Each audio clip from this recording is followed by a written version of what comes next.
your CRM making your business grow? When surveyed, about 90% of business leaders admit that their CRM isn't. The most common cause for that? Salespeople don't use their CRM the way they should. Why not? Well, it takes them too much time and discipline to fill out their CRM completely, and if salespeople don't, the CRM system becomes useless.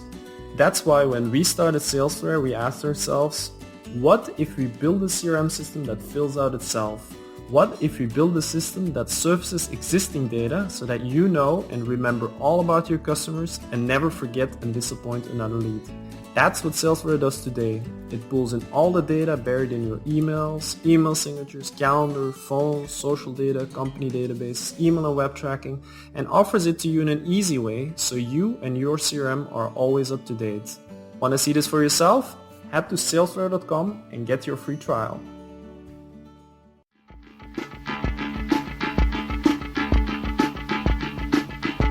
This is William Eastman, Managing Partner for GrowthWorks Media and Station Director at IBGR.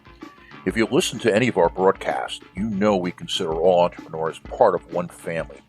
People who are the heroes of our societies because they put their soul into the game and risk failure for everybody else. We want to meet and get to know everyone, like having a family reunion. Plus, to provide the highest quality of programming, we need to hear from you. The place to start is to become a subscriber. Every week we will send you our broadcasting schedule, links to show notes, and occasionally a gift like something practical from our toolbox. It is simple to do. Go to our Join Us page, sign up, and become part of the most important global community, entrepreneurs. Never forget, we create over 50% of the jobs around the world. We look forward to meeting you.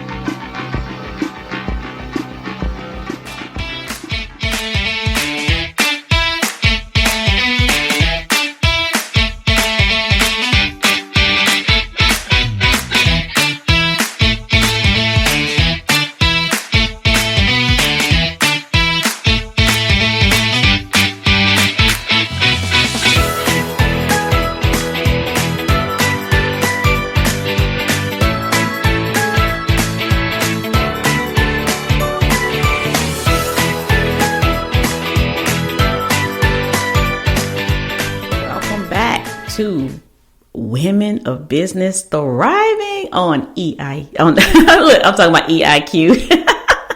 We're talking about EIQ. We're on the IBGR network. You know what? I guess y'all can see how excited I am about this topic. I want you to think about some things.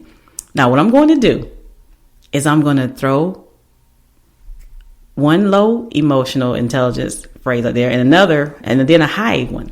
So, are you aggressive or assertive? Are you demanding or ambitious? Are you bossy or strong-willed? Ooh, are you confrontational or decisive? Guess what? If you answered yes to any of the first ones, you have low emotional intelligence. The second set were high emotional intelligence. So if you are one of those little bossy women out there, you have low emotional intelligence. Well, I'm not going to say that per se, because some of the other areas you might be high. So you just have to weigh it and see where you are. But if you're bossy, you need to change that. No one will follow a bossy boss willingly. Now, they'll follow you to make sure they still have a job. But is that what you really want? I don't think so. And are you easily distracted or are you warm? Are you selfish or are you sociable? Are you a poor listener or are you charming? Are you impulsive or are you persuasive? Again, I mentioned the low first and then the high. So I can actually give you guys a little bit of activity on this. So if you want it, reach out to me. Ooh, and this one I love. Are you resistant to change? Or are you patient? Are you passive? Are you stable? Are you stubborn? Or a good listener? I know some of you are like, man, and the men like, yeah, I like this. Are you fussy? Or are you meticulous? Are you hard to please? Or are you systematic? Ooh, are you a perfectionist? Or are you neat? Now, when we talk about perfection, I can tell you I had low EI, I guess, because I was a perfectionist. Now I'm just more neat. So I have grown in that area. So cheers to me. So let's dig deep into more of the how. How can you be more emotionally aware? So we talked about self-awareness. So we know that it always starts with self, right? Because if you don't know yourself, there is no way anyone else will listen to you. Then there's focus. You need to be more focused on judgment and being intentional. Also have self-management. Be disciplined, controlled, a goal setter. You must also have positive psychology, choosing optimism, gratitude, forgiveness, courage. I'm going to stop right there, ladies. I said forgiveness. That is one thing that is kind of tough for us. We'll say we forgive, but do we really? Are you really a forgiving person, or do you hold on to it? Yeah, that is also part of emotional intelligence. And also, are you a performance catalyst? That means you're motivational, engaging, and you reduce stress for your employees. Is that you? And then we get to learning, reflection, application, reinforcement, and celebration. Do you celebrate the wins of your team? Do you celebrate the wins for yourself? One of the best things about growing is you get to reward yourself, reward your people. I am one I love ice cream. I shouldn't, but I do. And boy, Cold Stone ice cream is just the bomb. It's so great. I know y'all keep saying girls keep saying the bomb. It is just so great. I just love it. And I'm like, man, when I accomplish a certain goal, I'm like, I'm going to get me some ice cream. I have actually got to a point where I get the to-go container just so I can have that treat after I finish something. And I'm like, yes, it's time for me to have my snack or my treat. And another thing is empathy and social awareness. You think about service, compassion, and communication. Effective communication. But if you don't know who you are, if you don't know who your people are, if you don't know how to communicate with them or how you want them to communicate with you, it won't work.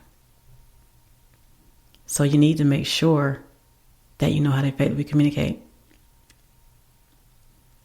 And that is where the DISC assessment comes in that, I've talked about before. It'll help you and your team. So reach out to me if you want to take the DISC assessment. But you want to know something really cool? Because I am now certified in EIQ. I have an EIQ DISC assessment that I can provide to you. Yay! So not only have I taken DISC, I've taken Myers-Briggs and some of the others, the colors and a lot of other ones. But when I took the EIQ DISC, it was at another level. I learned even more about myself, and it was exciting.